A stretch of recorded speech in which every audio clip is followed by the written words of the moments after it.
Cricket ಆಟದ ಹುಟ್ಟಿಗೆ ಸಂಬಂಧಿಸಿದ ಕೆಲವು ಪ್ರಮುಖ ಅಂಶಗಳನ್ನು ಕಿರು ವಿವರದಲ್ಲಿ ನೀಡಬಹುದು. ಕ್ರಿಕೆಟ್ ಆಟದ ಆರಂಭ. ಕ್ರಿಕೆಟ್ ಆಟದ ಆರಂಭಿಕ ದಾಖಲಾತಿಗಳು 16ನೇ ಶತಮಾನಕ್ಕೆ ಹೋಗುತ್ತವೆ. 1550ರ ದಶಕದಲ್ಲಿ ಇಂಗ್ಲೆಂಡ್ನಲ್ಲಿ ಬಾಲಕರು ಈ ಆಟವನ್ನು ಆಡಿದೆ ಎಂಬ ಸೂಚನೆಗಳಿವೆ. ಆಟದ ಪ್ರಥಮ ದಾಖಲಾತಿ. ಕ್ರಿಕೆಟ್ ಕುರಿತಾದ ಮೊದಲ ದಾಖಲೆ 1598ರಲ್ಲಿ ಬಂದಿದ್ದು, ಇದರಲ್ಲಿ 1550ರಲ್ಲಿ ಮಕ್ಕಳನ್ನು ಕ್ರಿಕೆಟ್ ಆಟ ಆಡುತ್ತಿರುವುದನ್ನು ಉಲ್ಲೇಖಿಸಲಾಗಿದೆ. ಆಧುನಿಕ ಕ್ರಿಕೆಟ್.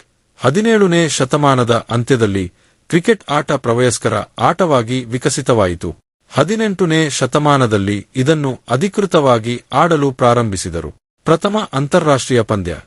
1844ರಲ್ಲಿ ಮೊದಲ ಅಂತಾರಾಷ್ಟ್ರೀಯ ಕ್ರಿಕೆಟ್ ಪಂದ್ಯ ಕೆನಡಾ ಮತ್ತು ಅಮೆರಿಕ ನಡುವಣಾಯಿತು. ಆದರೆ ಇಂದಿನ ಅರ್ಥದಲ್ಲಿ ಮೊದಲ ಅಧಿಕೃತ ಟೆಸ್ಟ್ ಪಂದ್ಯ 1877ರಲ್ಲಿ ಆಸ್ಟ್ರೇಲಿಯಾ ಮತ್ತು ಇಂಗ್ಲೆಂಡ್ ತಂಡಗಳ ನಡುವೆ ಮೆಲ್ಬೋರ್ನ್ ಕ್ರಿಕೆಟ್ ಮೈದಾನದಲ್ಲಿ ನಡೆಯಿತು. ಪ್ರಥಮ ಟೆಸ್ಟ್ ಸರಣಿ 1882-83ರಲ್ಲಿ ಇಂಗ್ಲೆಂಡ್ ಮತ್ತು ಆಸ್ಟ್ರೇಲಿಯಾ ನಡುವೆ ನಡೆದ ಮೊದಲ ಟೆಸ್ಟ್ ಸರಣಿ ಆಶಸ್ ಸರಣಿ ಎಂಬ ಹೆಸರಿನಲ್ಲಿ ಪ್ರಸಿದ್ಧವಾಯಿತು. ಓಡಿಐ ಒಂದು ದಿನದ ಕ್ರಿಕೆಟ್. 1971ರಲ್ಲಿ ಮೆಲ್ಬೋರ್ನ್ನಲ್ಲಿ ಮೊದಲ ಓಡಿಐ ಪಂದ್ಯ ಇಂಗ್ಲೆಂಡ್ ಮತ್ತು ಆಸ್ಟ್ರೇಲಿಯಾ ನಡುವೆ ನಡೆಯಿತು. T20 cricket. 21ನೇ ಶತಮಾನದ ಆರಂಭದಲ್ಲಿ ಟಿ20 ಕ್ರಿಕೆಟ್ ಜಾರಿಗೆ ಬಂತು. 2003ರಲ್ಲಿ ಪ್ರಥಮ ತಂತ್ರಿತವಾಗಿ ನಡೆಯಿತು ಮತ್ತು 2007ರಲ್ಲಿ ಪ್ರಥಮ ಐಸಿಸಿ ಟಿ20 ವಿಶ್ವಕಪ್ ನಡೆಯಿತು. ಕ್ರಿಕೆಟ್ ಆಟದ ಪ್ರಾರಂಭ ಮತ್ತು ಬೆಳವಣಿಗೆ. ಹೀಗೆ ಇಂಗ್ಲೆಂಡ್ನಿಂದ ಪ್ರಾರಂಭವಾಗಿ ಇಡೀ ವಿಶ್ವಕ್ಕೆ ವ್ಯಾಪಿಸಿಕೊಂಡಿತು. ಕ್ರಿಕೆಟ್ ಆಟದ ಇತಿಹಾಸವು ಮುಂದುವರಿದಂತೆ ಕ್ರಿಕೆಟ್ ವಿಶ್ವದೊಳಗೆ ಹಲವು ಪ್ರಮುಖ ಘಟನೆಗಳು ಮತ್ತು ಬೆಳವಣಿಗೆಗಳು ನಡೆದಿವೆ. ಐಸಿಸಿ ಅಂತಾರಾಷ್ಟ್ರೀಯ ಕ್ರಿಕೆಟ್ ಮಂಡಳಿ. 1909ರಲ್ಲಿ ಇಂಗ್ಲೆಂಡ್, ಆಸ್ಟ್ರೇಲಿಯಾ ಮತ್ತು ದಕ್ಷಿಣ ಆಫ್ರಿಕಾದ ಕ್ರಿಕೆಟ್ ಮಂಡಳಿಗಳು ಸೇರಿ ಅಂತಾರಾಷ್ಟ್ರೀಯ ಕ್ರಿಕೆಟ್ ಮಂಡಳಿಯನ್ನು ಇತ್ತೀಚಿನ ಐಸಿಸಿ ಸ್ಥಾಪಿಸಿದರು. ಇದರ ಮುಖ್ಯ ಉದ್ದೇಶವು ವಿಶ್ವದಾದ್ಯಂತ ಕ್ರಿಕೆಟ್ ಆಡಲು ಮತ್ತು ನಿರ್ವಹಿಸಲು ಒಪ್ಪಂದ ಮಾಡುವುದು. ಕ್ರಿಕೆಟ್ ವಿಶ್ವಕಪ್. ಮೊದಲ ಐಸಿಸಿ ಕ್ರಿಕೆಟ್ ವಿಶ್ವಕಪ್ 1975ರಲ್ಲಿ ಇಂಗ್ಲೆಂಡ್ನಲ್ಲಿ ನಡೆಯಿತು. ಈ ಟೂರ್ನಮೆಂಟ್ನಲ್ಲಿ ಒಟ್ಟು 8 ತಂಡಗಳು ಪಾಲ್ಗೊಂಡವು. ನಂತರದಿಂದ ಈ ಟೂರ್ನಮೆಂಟ್ ಪ್ರತಿ 4 ವರ್ಷಗಳಿಗೆ ಒಂದು ಬಾರಿ ನಡೆಯುತ್ತಿದೆ ಮತ್ತು ಇದರಲ್ಲಿ ಪಾಲ್ಗೊಳ್ಳುವ ತಂಡಗಳ ಸಂಖ್ಯೆ ಮತ್ತು ಪ್ರಸಿದ್ಧಿ ಹೆಚ್ಚುತ್ತಿದೆ. T20 cricket. 2000ರ ದಶಕದ ಆರಂಭದಲ್ಲಿ ಕ್ರಿಕೆಟ್ ಅಡ್ಡಾಡುವಿಕೆ ಮತ್ತು ರೋಚಕತೆಯನ್ನು ಹೆಚ್ಚಿಸಲು ಟಿ20 ಕ್ರಿಕೆಟ್ ಮಾದರಿಯು ಪರಿಕಲ್ಪಿಸಲಾಯಿತು. 2007ರಲ್ಲಿ ಪ್ರಥಮ ಐಸಿಸಿ ಟಿ20 ವಿಶ್ವಕಪ್ ದಕ್ಷಿಣ ಆಫ್ರಿಕಾದಲ್ಲಿ ನಡೆಯಿತು. ಅದರಲ್ಲಿ ಭಾರತ ತಂಡ ಜಯಬೇರಿ ಮೊಳಗಿಸಿತು. ಟಿ20 ಕ್ರಿಕೆಟ್ ತನ್ನ ವೇಗದ ಹಾಗೂ ರೋಚಕತೆಯಿಂದ ಜನಪ್ರಿಯತೆಯನ್ನು ಶೀಘ್ರವೇ ಸಂಪಾದಿಸಿತು. IPL Indian Premier League. 2008ರಲ್ಲಿ ಪ್ರಾರಂಭವಾದ ಐಪಿಎಲ್ ಕ್ರಿಕೆಟ್ ತಾರೆಗಳ ವೈಶ್ವಿಕ ಆಟಗಾರರು ಮತ್ತು ವ್ಯಾಪಕ ಆರ್ಥಿಕ ಹೂಡಿಕೆಯ ಸಂಯೋಜನೆಯೊಂದಿಗೆ ಅತ್ಯಂತ ಯಶಸ್ವಿ ಟಿ20 ಲೀಗ್ ಆಗಿ ಬೆಳೆದಿದೆ. ಮಹಿಳಾ ಕ್ರಿಕೆಟ್. ಮಹಿಳಾ ಕ್ರಿಕೆಟ್ ಕೂಡ ಪ್ರಬಲವಾಗಿ ಬೆಳೆಯುತ್ತಿದ್ದು 1973ರಲ್ಲಿ ಮೊದಲ ಮಹಿಳಾ ವಿಶ್ವಕಪ್ ನಡೆಯಿತು. ಇತ್ತೀಚಿನ ವರ್ಷಗಳಲ್ಲಿ ಮಹಿಳಾ ಕ್ರಿಕೆಟ್ ತನ್ನದೇ ಆದ ವಿಶಿಷ್ಟ ಸ್ಥಾನವನ್ನು ಪಡೆದು ಹೆಚ್ಚು ಪ್ರೇಕ್ಷಕರನ್ನು ಆಕರ್ಷಿಸುತ್ತಿದೆ. ಅನುವಾಗದ ಪ್ರಮುಖ ಸಂದರ್ಭಗಳು. ಆಶಸ್ ಸರಣಿ. ಇಂಗ್ಲೆಂಡ್ ಮತ್ತು ಆಸ್ಟ್ರೇಲಿಯಾ ನಡುವಿನ ಟೀಕೆಗಳ ಸಾರಿಯು ಕ್ರಿಕೆಟ್ ಇತಿಹಾಸದ ಅತ್ಯಂತ ಪ್ರತಿಷ್ಠಿತ ಮತ್ತು ಸ್ಫೂರ್ತಿದಾಯಕ ಸ್ರಾವಸಂಗತಿಗಳನ್ನು ನೀಡಿದೆ. ಬಾಲ್ನ ಹೆಳವು. ಟೆಕ್ನಾಲಜಿಗಳ ಬಳಕೆ. ಇತ್ತೀಚಿನ ವರ್ಷಗಳಲ್ಲಿ ಬಾಲ್ ಟ್ರಾಕಿಂಗ್, ಹಾಟ್ಸ್ಪಾಟ್, ಡಿಆರ್ಎಸ್, ನಿರ್ಣಾಯಕ ವಿಮರ್ಶಾ ವ್ಯವಸ್ಥೆ ಮುಂತಾದ ತಂತ್ರಜ್ಞಾನಗಳ ಬಳಕೆಯಿಂದ ಆಟದ ನಿರ್ಣಾಯಕತೆ ಮತ್ತು ನ್ಯಾಯಸಮ್ಮತತೆಯನ್ನು ಹೆಚ್ಚಿಸಲಾಗಿದೆ. ಕ್ರಿಕೆಟ್ ಆಧ್ಯಾತ್ಮ ಮತ್ತು ಸಾಂಸ್ಕೃತಿಕ ಪರಿಣಾಮ. ಕ್ರಿಕೆಟ್ ಆಟವು ವಿವಿಧ ರಾಷ್ಟ್ರಗಳಲ್ಲಿ ಕ್ರೀಡಾಪಟುಗಳ ಮತ್ತು ಅಭಿಮಾನಿಗಳ ಜೀವನದಲ್ಲಿ ಮಹತ್ತರವಾದ ಸಾಂಸ್ಕೃತಿಕ ಮತ್ತು ಆಧ್ಯಾತ್ಮಿಕ ಪ್ರಭಾವವನ್ನು ಬೀರಿದೆ. ಇಂತಹ ಸಮಗ್ರ ಬೆಳವಣಿಗೆಗಳ ಮೂಲಕ ಕ್ರಿಕೆಟ್ ಆಟವು ಇಂದಿನ ದಿನದ ಒಳಗೂ ತನ್ನ ಸಾಮರ್ಥ್ಯವನ್ನು ಹೆಚ್ಚಿಸಿಕೊಂಡು ವಿಶ್ವದಾದ್ಯಂತ ಕೋಟ್ಯಂತರ ಅಭಿಮಾನಿಗಳನ್ನು ಹೊಂದಿರುವ ವಿಶ್ವದ ಅತ್ಯಂತ ಜನಪ್ರಿಯ ಕ್ರೀಡೆಯಾಗಿದೆ. ಕ್ರಿಕೆಟ್ ಆಟದ ಇತಿಹಾಸವನ್ನು ಮತ್ತಷ್ಟು ವಿವರವಾಗಿ ನೋಡಿದರೆ ಕ್ರಿಕೆಟ್ ವಿಶ್ವದೊಳಗೆ ಕೆಲವು ಪ್ರಮುಖ ಘಟನೆಗಳು ಮತ್ತು ಬೆಳವಣಿಗೆಗಳು ನಡೆದಿವೆ. ಡೆಡನ್ ಕಾಲಾವಧಿ. 1930ರ ದಶಕದಲ್ಲಿ ಇಂಗ್ಲೆಂಡ್ ಮತ್ತು ಆಸ್ಟ್ರೇಲಿಯಾ ನಡುವಿನ ಸರಣಿಯು ಕ್ರಿಕೆಟ್ ಇತಿಹಾಸದಲ್ಲಿ ಡೆಡನ್ ಸರಣಿ ಎಂದು ಪ್ರಸಿದ್ಧವಾಯಿತು. ಇಂಗ್ಲೆಂಡ್ ತಂಡದ ಬೌಲರ್ಗಳು ಆಸ್ಟ್ರೇಲಿಯಾದ ದಾಂಡಿಗರನ್ನು ತಡೆಯಲು ವಿಶೇಷ ತಂತ್ರಗಳನ್ನು ಬಳಸಿದರು. ಇದರಿಂದಾಗಿಯೇ ಕ್ರಿಕೆಟ್ ನಿಯಮಗಳಲ್ಲಿ ಬದಲಾವಣೆಗಳನ್ನು ಮಾಡಲು ಪ್ರೇರಿತವಾಯಿತು. 1970ರ ದಶಕದ ಪ್ಯಾಕರ್ ಕ್ರಾಂತಿ. 1977ರಲ್ಲಿ ಆಸ್ಟ್ರೇಲಿಯಾದ ವ್ಯಾಪಾರಿ ಕೆರಿ ಪ್ಯಾಕರ್ ವರ್ಲ್ಡ್ ಸೀರೀಸ್ ಕ್ರಿಕೆಟ್ ವಲಯವನ್ನು ಪ್ರಾರಂಭಿಸಿದರು. ಇದರ ಉದ್ದೇಶ ಆಟಗಾರರಿಗೆ ಹೆಚ್ಚಿನ ಹಣ ನೀಡುವುದು, ಟೆಲಿವಿಷನ್ ಕವರೇಜ್ ಹೆಚ್ಚಿಸುವುದು ಮತ್ತು ಪ್ರೇಕ್ಷಕರನ್ನು ಆಕರ್ಷಿಸುವುದು. ಈ ಕ್ರಾಂತಿ ಕ್ರಿಕೆಟ್ ಆಟದ ವಾಣಿಜ್ಯೀಕರಣದ ಪ್ರಾರಂಭವಾಯಿತು. ಬಾಂಗ್ಲಾದೇಶ ಮತ್ತು ಅಫ್ಘಾನಿಸ್ತಾನದ ಏಳಿಗೆ. 21ನೇ ಶತಮಾನದ ಮೊದಲ ಭಾಗದಲ್ಲಿ ಬಾಂಗ್ಲಾದೇಶ ಮತ್ತು ನಂತರ ಅಫ್ಘಾನಿಸ್ತಾನ ಕ್ರಿಕೆಟ್ ಜಗತ್ತಿನಲ್ಲಿ ದೊಡ್ಡ ಹೆಜ್ಜೆಯನ್ನಿಟ್ಟವು. ಬಾಂಗ್ಲಾದೇಶ 2000ರಲ್ಲಿ ಟೆಸ್ಟ್ ಸ್ಥಾನ ಪಡೆದಿದ್ದು, ಅಫ್ಘಾನಿಸ್ತಾನ 2017ರಲ್ಲಿ ಟೆಸ್ಟ್ ಸ್ಥಿತಿಗೆ ಏರಿತು. ಅಂತಾರಾಷ್ಟ್ರೀಯ ಮಹಿಳಾ ಕ್ರಿಕೆಟ್. ಮಹಿಳಾ ಕ್ರಿಕೆಟ್ ತನ್ನದೇ ಆದ ವಿಶಿಷ್ಟ ಸ್ಥಾನವನ್ನು ಪಡೆದು 1973ರಲ್ಲಿ ಮೊದಲ ಮಹಿಳಾ ವಿಶ್ವಕಪ್ ನಡೆಯಿತು. ಮಹಿಳಾ ಕ್ರಿಕೆಟ್ ತನ್ನ ಅಭಿಮಾನಿಗಳನ್ನು ಹೆಚ್ಚಿಸಿಕೊಂಡು ಐಸಿಸಿ ಮಹಿಳಾ ವಿಶ್ವಕಪ್ ಮತ್ತು ಟಿ20 ವಿಶ್ವಕಪ್ ಸೇರಿದಂತೆ ಹಲವು ಪ್ರಮುಖ ಟೂರ್ನಮೆಂಟುಗಳನ್ನು ಹೊಂದಿದೆ. ಡಿಆರ್ಎಸ್ ನಿರ್ಣಾಯಕ ವಿಮರ್ಶಾ ವ್ಯವಸ್ಥೆ. 2008ರಲ್ಲಿ ಪರಿಚಯಿಸಲಾದ ಡಿಆರ್ಎಸ್ ತಂತ್ರಜ್ಞಾನವು ಆಟಗಾರರು ಮತ್ತು ಅಂಪೈರ್ಗಳಿಗೆ ನಿರ್ಣಯಗಳ ಸತ್ಯಾತ್ಮಕತೆ ಮತ್ತು ನ್ಯಾಯತೆಯನ್ನು ಪರಿಮಾಣಿಸಲು ಸಹಾಯ ಮಾಡುತ್ತದೆ. ಹಾಲೇಕ್ಮ್, ಬಾಲ್ ಟ್ರ್ಯಾಕಿಂಗ್ ಮತ್ತು ಹಾಟ್ಸ್ಪಾಟ್ ಮುಂತಾದ ತಂತ್ರಜ್ಞಾನಗಳನ್ನು ಬಳಸಿಕೊಂಡು ಡಿಆರ್ಎಸ್ ಆಟದಲ್ಲಿ ಹೆಚ್ಚು ಸಮರ್ಪಕ ಮತ್ತು ನ್ಯಾಯನಿಷ್ಠ ನಿರ್ಣಯಗಳನ್ನು ತರುತ್ತದೆ. ಐಪಿಎಲ್ ಮತ್ತು ಇತರ ಟಿ20 ಲೀಗ್ಗಳು.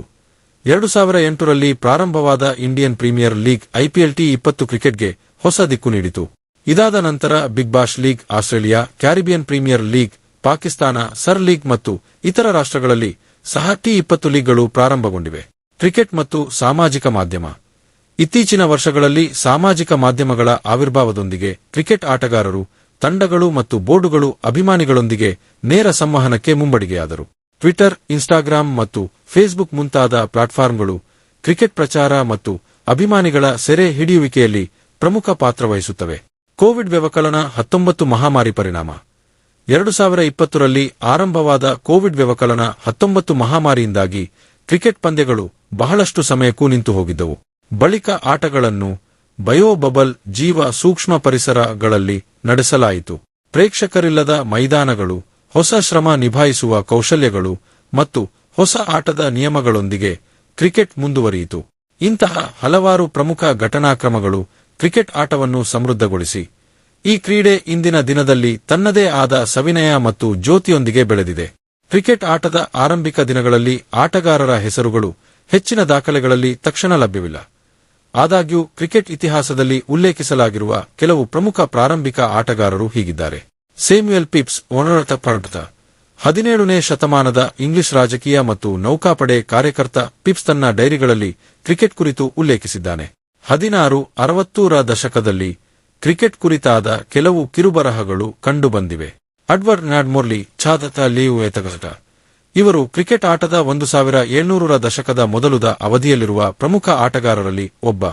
ಮೋರ್ಲಿಯು ಕ್ಯಾಂಟರ್ಬರಿ ತಂಡದ ಒಂದು ಭಾಗವಾಗಿ ಚುಟುಕಾಟದಲ್ಲಿ ಪ್ರಸಿದ್ಧನಾದ. ವಿಲಿಯಂ ಬ್ರಾಡ್ಫೋರ್ಡ್ ಫೋಗತ್ ಕ್ರಿಕೆಟ್ ದಾಖಲಾತಿಯಲ್ಲಿ ಮೊದಲ ಆಟಗಾರರೊಬ್ಬರು. ಇವರು 1750ರ ದಶಕದಲ್ಲಿ ಸಸ್ಸೆಕ್ಸ್ ಕೌಂಟಿ ತಂಡದಲ್ಲಿ ಪ್ರಮುಖ ಪಾತ್ರ ವಹಿಸಿದರು.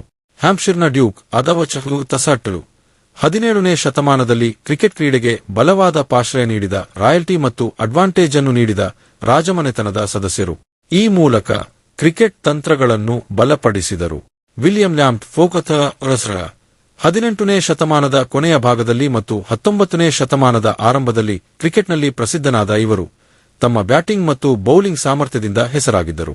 ಸರ್ ಹ್ಯಾರಿ ಪಾರ್ಕರ್, ಓನಾಟ ಟ್ರೈಥರ್ಟ್ಗಳಿ ಇವರು 18ನೇ ಶತಮಾನದ ಪ್ರಮುಖ ಪ್ಯಾಟ್ರನ್ ಆಗಿದ್ದರು. ಲ್ಯಾಂಬತ್ಸ್ತದ್ ಹೌಸ್ ಆತವನ ಒಡೆಯರಾಗಿ ಮತ್ತು ಕ್ರೀಡಾ ಪ್ರೋತ್ಸಾಹಕರಾಗಿ ಪ್ರಖ್ಯಾತರಾಗಿದ್ದರು. ಥಾಮಸ್ ಲೋರ್ಡ್ ಎಟಕತಗೈದ್ ಈತನು 18ನೇ ಶತಮಾನದ ಪ್ರಸಿದ್ಧ ಕ್ರಿಕೆಟಿಗ. ಲಾರ್ಡ್ಸ್ ಕ್ರಿಕೆಟ್ ಮೈದಾನದ ಸ್ಥಾಪಕರಾಗಿ ಹೆಸರುವಾಸಿಯಾಗಿದ್ದರು. ಇವರು ಲಾರ್ಡ್ಸ್ ಮೈದಾನವನ್ನು 1787ರಲ್ಲಿ ಪ್ರಾರಂಭಿಸಿದರು. ಈ ಮೊದಲ ದಿನಗಳ ಆಟಗಾರರು ಮತ್ತು ಪ್ರೋತ್ಸಾಹಕರು ಕ್ರಿಕೆಟ್ ಕ್ರೀಡೆಯು ಹೆಚ್ಚು ಪ್ರಚಾರವನ್ನು ಪಡೆಯಲು ಸಹಾಯ ಮಾಡಿದರು. ಈ ಆಟಗಾರರ ಪರಾಕ್ರಮಗಳು ಮತ್ತು ಕ್ರೀಡೆಯ ಬಗ್ಗೆ ಅವರ ಬದ್ಧತೆಯು ಕ್ರಿಕೆಟ್ ಕ್ರೀಡೆಯ ಅಭಿವೃದ್ಧಿಗೆ ಮತ್ತು ಜನಪ್ರಿಯತೆಗೆ ಕಾರಣವಾಯಿತು. ಕ್ರಿಕೆಟ್ ಆಟದ ಮೊದಲ ದಿನಗಳಲ್ಲಿ ಪ್ರಮುಖ ಕ್ರಿಕೆಟಿಗರು ಮತ್ತು ಪ್ರೋತ್ಸಾಹಕರು ಆಟದ ಅಭಿವೃದ್ಧಿ ಮತ್ತು ಜನಪ್ರಿಯತೆಗೆ ಮಹತ್ತರವಾದ ಕೊಡುಗೆ ನೀಡಿದರು. ಹೀಗೆ 18ನೇ ಶತಮಾನದ ಕೊನೆಯ ಭಾಗ ಮತ್ತು 19ನೇ ಶತಮಾನದ ಆರಂಭದಲ್ಲಿ ಕ್ರಿಕೆಟ್ ಕ್ರೀಡೆಯು ವಿಶೇಷ ಗಮನ ಸೆಳೆದಿತು. ಈ ಅವಧಿಯ ಕೆಲವು ಪ್ರಮುಖ ಕ್ರಿಕೆಟಿಗರನ್ನು ಮುಂದುವರೆದು ವಿವರಿಸುತ್ತೇನೆ. ವಿಲಿಯನ್ ಗಿಲ್ಬರ್ಟ್ ಗ್ರೇಸ್ ಫೋಗತ್ವ ಒಲ್ಕೋಟರ್ ಅಥವಾ ಗ್ರೇಸ್ ಎಂದೇ ಪ್ರಖ್ಯಾತ. ಇವರು 19ನೇ ಶತಮಾನದ ಅತ್ಯಂತ ಪ್ರಸಿದ್ಧ ಕ್ರಿಕೆಟಿಗರಲ್ಲಿ ಒಬ್ಬರು. ಇವರು 1865ರಿಂದ 1908ರವರೆಗೆ ಕ್ರಿಕೆಟ್ ಆಟವಾಡಿದರು. ತಮ್ಮ ಬ್ಯಾಟಿಂಗ್ ಮತ್ತು ಬೌಲಿಂಗ್ ಕೌಶಲ್ಯಗಳಿಂದ ಕ್ರಿಕೆಟ್ ಕ್ರೀಡೆಯಾದ್ಯಂತ ಪ್ರಸಿದ್ಧಿಯನ್ನು ಪಡೆದರು. ಕ್ರಿಕೆಟ್ ಕ್ರೀಡೆಯಲ್ಲಿ ತಾಂತ್ರಿಕ ಬೆಳವಣಿಗೆ ಮತ್ತು ಜನಪ್ರಿಯತೆಯಲ್ಲಿ ಪ್ರಮುಖ ಪಾತ್ರ ವಹಿಸಿದರು. ಜೇಕ್ ಹೋಬ್ಸ್ ಆತಕಾರ್ಡ್ವೆ ಸರ್ ಜಾನ್ ಬೆರಿ ಹೋಬ್ಸ್ ಎಂದೇ ಪ್ರಖ್ಯಾತ. ಇವರು 20ನೇ ಶತಮಾನದ ಆರಂಭದಲ್ಲಿ ಕ್ರಿಕೆಟ್ ಕ್ರೀಡೆಯಲ್ಲಿ ಮಹತ್ವದ ಪಾತ್ರ ವಹಿಸಿದರು. ಇವರು 1908 ರಿಂದ 1930 ರವರೆಗೆ ಇಂಗ್ಲೆಂಡ್ ತಂಡದಲ್ಲಿ ಆಡಿದರು ಮತ್ತು ಟೆಸ್ಟ್ ಕ್ರಿಕೆಟ್ನಲ್ಲಿ 15,000ಕ್ಕೂ ಹೆಚ್ಚು ರನ್ ಗಳಿಸಿದರು. ಸಿಡ್ನಿ ಬಾರ್ನ್ಸ್ ವ್ಯಾಲೋಟ ಅಡಿಯಂತ್ ಇವರು 1901 ರಿಂದ 1914 ರವರೆಗೆ ಇಂಗ್ಲೆಂಡ್ ಪರ ಕ್ರಿಕೆಟ್ ಆಟವಾಡಿ ತಮ್ಮ ಬೌಲಿಂಗ್ ಕೌಶಲ್ಯದಿಂದ ಪ್ರಸಿದ್ಧರಾಗಿದ್ದರು. ಬಾರ್ನ್ಸ್ ಅವರು ಕ್ರಿಕೆಟ್ ಇತಿಹಾಸದ ಅತ್ಯಂತ ಪ್ರತಿಭಾವಂತ ಬೌಲರ್ಗಳಲ್ಲಿ ಒಬ್ಬರಾಗಿದ್ದರು. ರಂಜಿತ್ ಸಿಂಗ್ಜಿ ರಂಜಿ ಎಂದೇ ಪ್ರಸಿದ್ಧ. ಇವರು 1896 ರಿಂದ 1902 ರವರೆಗೆ ಇಂಗ್ಲೆಂಡ್ ಪರ ಕ್ರಿಕೆಟ್ ಆಟವಾಡಿದರು. ಭಾರತೀಯ ಪ್ರಿನ್ಸ್ ಆಗಿದ್ದ ರಂಜಿ ತಮ್ಮ ವಿಶೇಷ ಬ್ಯಾಟಿಂಗ್ ಶೈಲಿಯಿಂದ ಕ್ರಿಕೆಟ್ ಕ್ರೀಡೆಯಲ್ಲಿ ಹೊಸ ಶೈಲಿಯನ್ನು ಪರಿಚಯಿಸಿದರು. ಇವರು ಇಂಗ್ಲಿಷ್ ಕ್ರಿಕೆಟ್ನಲ್ಲಿ ಪ್ರಮುಖ ವ್ಯಕ್ತಿಯೇನೂ ಅಲ್ಲ, ಭಾರತದಲ್ಲಿ ಕ್ರಿಕೆಟ್ ಕ್ರೀಡೆಯ ಬೆಳವಣಿಗೆಗೂ ಸಹಾಯ ಮಾಡಿದರು. ಫ್ರಾಂಕ್ ವಾರೆಲ್ ಅವತಾರಪಾಥೈತ್ಸಗ ವೆಸ್ಟ್ ಇಂಡೀಸ್ ತಂಡದ ಮೊದಲ ಆಫ್ರೋ ಕರಿಬಿಯನ್ ನಾಯಕನಾಗಿದ್ದ ವಾರೆಲ್ 1948 ರಿಂದ 1963 ರವರೆಗೆ ಕ್ರಿಕೆಟ್ ಆಟವಾಡಿದರು. ಇವರು ಕ್ರೀಡಾಪಟುಗಳನ್ನು ಏಕೀಕೃತಗೊಳಿಸಲು ಮತ್ತು ತಂಡವನ್ನು ಒಂದು ಮಟ್ಟಿಗೆ ಬೆಳೆಸಲು ಪ್ರಮುಖ ಪಾತ್ರ ವಹಿಸಿದರು. ಡಿಜಿ ಬ್ರಾಡ್ಮ್ಯಾನ್ ಆಕಳಗ ತತ್ಸವಲ್ಲ ಡಾನ್ ಬ್ರಾಡ್ಮ್ಯಾನ್ ಎಂದೇ ಪ್ರಸಿದ್ಧ. ಇವರು ಆಸ್ಟ್ರೇಲಿಯಾದ ಅತ್ಯಂತ ಯಶಸ್ವಿ ಬ್ಯಾಟ್ಸ್ಮನ್ ಆಗಿದ್ದರು. 1928 ರಿಂದ 1948 ರವರೆಗೆ ಕ್ರಿಕೆಟ್ ಆಟವಾಡಿದ ಬ್ರಾಡ್ಮ್ಯಾನ್ ತಮ್ಮ 99.94 ಆಪಾದಿಕ ಸರಾಸರಿಯಿಂದ ಕ್ರಿಕೆಟ್ ಇತಿಹಾಸದ ಅತ್ಯುತ್ತಮ ಆಟಗಾರರಾಗಿ ಪರಿಗಣಿಸಲ್ಪಟ್ಟರು. ಈ ಪ್ರಮುಖ ಕ್ರಿಕೆಟಿಗರು ಮತ್ತು ಆಟದ ಪ್ರೋತ್ಸಾಹಕರು ಕ್ರಿಕೆಟ್ ಕ್ರೀಡೆಯ ಮೂಲಭೂತ ತತ್ವಗಳನ್ನು ರೂಪಿಸಿದರು ಮತ್ತು ಕ್ರೀಡೆಯ ಪ್ರಸಿದ್ಧಿಯ ಹಾದಿಯನ್ನು ನಿರ್ಮಿಸಿದರು. ಇವರ ಕೊಡುಗೆಗಳು ಕ್ರಿಕೆಟ್ ಕ್ರೀಡೆಯ ಜನಪ್ರಿಯತೆಯ ಮತ್ತು ವಿಕಾಸದ ಪ್ರಮುಖ ಅಂಶಗಳನ್ನು ರೂಪಿಸಿದವು.